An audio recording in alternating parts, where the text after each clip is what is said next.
Super star Krishna సినీ జీవిత విశేషాల్ని మనం ఉచ్చరించుకుంటున్నాం. అపురూప ప్రతిస్పందన చూసి చాలా ఆనందిస్తున్నాను. తేనె మనసులు విజయం సాధించిన తర్వాత ఆయన చేసినటువంటి పని ఏంటంటే అంబాసిడర్ కారు కొనుక్కున్నారు. ఎంత కనుక్కున్నారా? కేవలం 18,000 రూపాయలకి. మీరు ఆశ్చర్యపోతారు కదా, అప్పట్లో రేట్లు అలాగే ఉండేవి. 1965లో అంబాసిడర్ కారు రేట్ అంతే.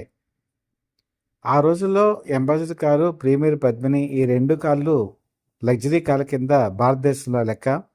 ముఖ్యంగా అంబాసిడర్ కార్ని మినిస్టర్సు, అలాగే మంత్రులు, ఎమ్మెల్యేలు, ఎంపీలు, రాజకీయ నాయకులు, అలాగే పొలిటీషియన్స్ దగ్గర నుంచి మొదలుకొని సినిమా స్టార్స్ అందరూ కూడా ఈ కార్నే వాడేవాళ్ళు.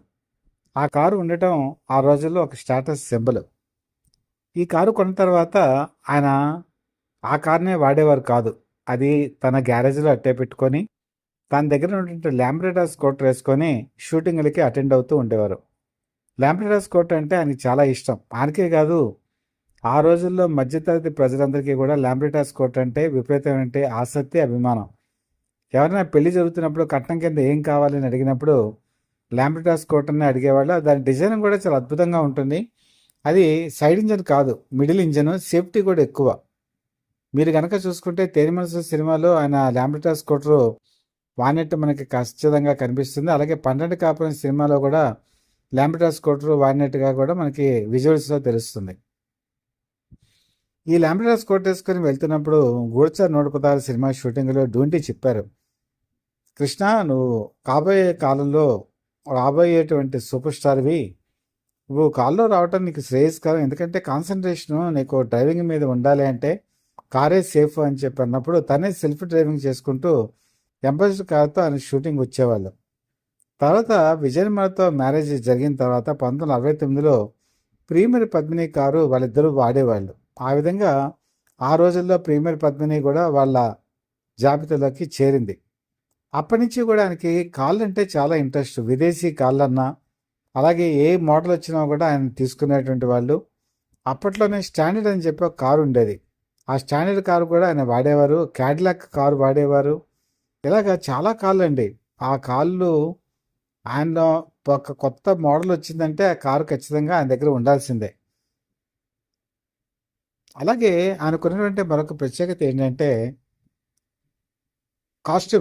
కాస్ట్యూమ్స్ ఆ రోజుల్లో బాంబేని ప్రధానంగా బేస్ చేసుకొని చేసేవాళ్ళు. అంటే రాజేష్ ఖన్నా, అమితాబ్ బచ్చన్ ఇలాంటి వాళ్ళు ఏ ట్రెండ్ని ఫాలో అయితే యూత్ కూడా వాళ్ళని అనుకరించేవాళ్ళు. దాన్ని ఆ తర్వాత కాలంలో తమిళనాడు అక్కడ అనుసరించేవారు, ఆంధ్రప్రదేశ్ అక్కడ ప్రాంత ప్రజలు, అలాగే యూత్, దాంతోపాటు సినిమాకి సంబంధించినటువంటి కాస్ట్యూమ్స్ కూడా డిజైన్ చేసుకునేవాళ్ళు.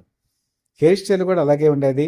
అందుకే మీరు కనుక 70వ దశకం కనుక చూసుకుంటే సూపర్ స్టార్ కృష్ణ బెల్పాటం ప్యాంట్స్ వాడేవారు. ఆయనే కాదు, అక్కినేని నాగేశ్వరరావు, ఎన్టీ రామారావు కూడా ఇదే ట్రెండ్ని ఫాలో అయ్యేవాళ్ళు. అలాగే చెంప మీద బుగ్గల మీద చెంపలు అనుకోవచ్చు. అది చాలా పెద్దగా ఒత్తుగా ఉండేట్టుగా కూడా మేకప్ విగ్గు పెట్టుకునేవాళ్ళు. అలాగే మీకు గనక కాలర్ కనుక చూసుకుంటే పెద్ద కాలరు, అలాగే షర్ట్లు కనుక చూసుకుంటే పూల షర్ట్లు, అలాగే కలర్స్ బాగా థిక్కెస్ట్గా ఉండే కలర్స్ ఆ రోజుల్లో వాడేవాళ్ళు. మీరు 70 దశకంలో కనుక సూపర్ స్టార్ కృష్ణ సినిమాలు కనుక చూసినట్టయితే ఈ కలర్ దుస్తులు మీకు ఎక్కువగా కనపడతాయి. అలాగే మోటార్ సైకిల్స్ కూడా ఆయన ఎక్కువగా వాడింది ఏంటంటే రాజ్దూత్, జావా. ఫైటింగ్ సన్నివేశాలు కనుక చూసుకుంటే మోటార్ సైకిల్స్ ఈ రెండే ఎక్కువగా వాడారు.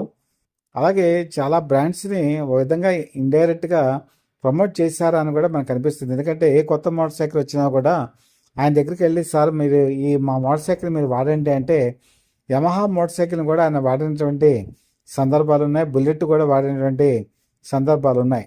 కాబట్టి ప్రతి ఆటోమొబైల్ కంపెనీ తన ప్రోడక్ట్ని లాంచ్ చేసిన తర్వాత ఆ రోజుల్లో వాళ్ళకి ఒక సింబాలిక్ సక్సెస్ ఏంటంటే సూపర్ స్టార్ కృష్ణ గారి దగ్గరికి వెళ్తే అవి షూటింగ్లో పెడతారు. అది చూసినటువంటి జనాలు, అభిమానులు కొంటారనే ఉద్దేశంతో వాళ్ళు ఆ ప్రమోషన్ యాక్టివిటీస్లో భాగంగా ఆ సినిమాల్లో వాడేవారు. నిజంగానే అభిమానులు తమ హీరో ఆ మోటార్ సైకిల్ మీద వెళ్తుండడం చూసి, ఆ ఫైటింగ్లు చూసి, లేకపోతే హీరోయిన్తో పాటలు పాడటం చూసి వాళ్ళు కూడా ఊహాలోకాల్లోకి వెళ్ళిపోయి ఆ బైక్ని కొనేటువంటి పరిస్థితి ఆ రోజుల్లో ఉండేదంటే మీరు నమ్ముతారా? ఇది వాస్తవం. కాబట్టి ఆయనకి కార్లన్నా, మోటార్ బైకులన్నా, స్కూటర్ అన్నా కూడా చాలా ఇష్టం. చివరికి మీకు ఒక చిన్న ఎగ్జాంపుల్ చెప్తాను. 'కంచుకాగడ' సినిమా షూటింగ్ జరుగుతున్నప్పుడు మారుతి వ్యాన్లు అప్పుడే అందుబాటులోకి వచ్చాయి. అప్పుడే ఏసీ కూడా పూర్తి స్థాయిలో మారుతి వ్యాన్లో పెట్టించి ఆ ప్రొడ్యూసర్ ఎన్ రామలింగేశ్వరరావు దాన్ని క్యారవాన్ కింద ఉపయోగించడం జరిగింది. తెలుగు సినిమా ఇండస్ట్రీలో మొట్టమొదటిసారి క్యారవాన్ వాడేటువంటి ఘనత సూపర్ స్టార్ కృష్ణగా దక్కుతుంది. ఆ విధంగా క్యారవాన్ కల్చర్ కూడా తీసుకొచ్చింది ఆయనే. అలాగే ఆయన రోలెక్స్ వాచ్ని వాడేవారు. అప్పట్లో రోలెక్స్ వాచ్ అంటే చాలా స్టాటస్ సింబల్. మీరు బాగా అబ్జర్వ్ చేస్తే ఆయన సినిమాల్లో మీకు గోల్డెన్ కలర్లో ఉండే రోలెక్స్ వాచ్ కనపడుతుంది. అది ఆ రోజుల్లో చాలామంది యూత్ కూడా ఆ ట్రెండ్ని ఫాలో అయ్యేవాళ్ళు. ట్రెండ్ని ఎవరైతే క్రియేట్ చేస్తారో వాళ్ళు మార్గాన్ని నిర్దేశించే వాళ్ళు అవుతారు. దాన్ని ఫాలో అయ్యే వాళ్ళు అభిమానులు అవుతారు. ఆ రోజు అభిమానులకే ఆరాధ్య దైవం సూపర్ స్టార్ కృష్ణ. ఇది ఎంత 1970 దశకం 75, 76 మధ్యలో చెప్తున్నానండి. ఆ విధంగా ఆయన ఎంతోమందికి ఒక ఇన్స్పిరేషన్ ఇచ్చినటువంటి వ్యక్తి సినిమాల్లో కానీ, నిజ జీవితంలో కానీ. అలాగే ఆయన పాటలు కూడా చాలా ఒక ఇన్స్పిరేషన్గా ఉండేవి. మన జన్మభూమి బంగారు భూమి అనేటువంటి పాట ఆ రోజుల్లో చాలామంది రైతులకు ఒక ఇన్స్పిరేషన్. సంక్రాంతి పండుగ వచ్చిందంటే సూపర్ స్టార్ కృష్ణ సినిమా వచ్చేది. ఆ రోజుల్లో పల్లెటూళ్ళు సంక్రాంతి పండుగని చాలా పెద్ద పండుగగా భావించేవాళ్ళు. ఇంటి అల్లుళ్ళు, కోడళ్ళు అందరూ కూడా ఒకే చోట సమావేశం అయ్యేవాళ్ళు. వాళ్ళు సినిమాకి వెళ్ళాలంటే ఆ రోజు ఖచ్చితంగా సంక్రాంతి పండుగ నాడు కొత్త సినిమా రిలీజ్ అవుతుంది అంటే అందులో సూపర్ స్టార్ కృష్ణ సినిమా ఉండేది. అది చూస్తే కానీ పండగ పూర్తి అయినటువంటి ఫీలింగు వాళ్ళకి కలిగేది కాదు. ఇంట్లో లడ్డూలు, అరిసెలు, లేకపోతే పండగ మంచి భోజనం, విందు భోజనం ఇవన్నీ తింటే ఎంత సంతృప్తికరంగా ఉంటుందో సంక్రాంతి నాడు సూపర్ స్టార్ కృష్ణ సినిమా కనుక చూస్తే అంతే సంతృప్తిగా ఉంటుంది అని చెప్పి ఆ రోజులు అనుకోవటం నాకు ప్రత్యక్షంగా తెలుసు. అలాంటి మధుర స్మృతులు క్రియేట్ చేసినటువంటి సూపర్ స్టార్ అనుభూతులు మీ ముందు ఉంచుతున్నాను. మీకు కనుక నచ్చినట్టయితే లైక్ చేయండి, బెల్ ఐకాన్ ప్రెస్ చేసి సబ్స్క్రైబ్ చేసుకొని మీ బ్లెస్సింగ్స్ మా ఛానల్కి అందజేయవలసిందిగా మనస్ఫూర్తిగా కోరుకుంటూ మీ మిత్రుడు శ్రేయోభిలాషి Satyavada people live TV chief editor DVSS Krishnaprasad.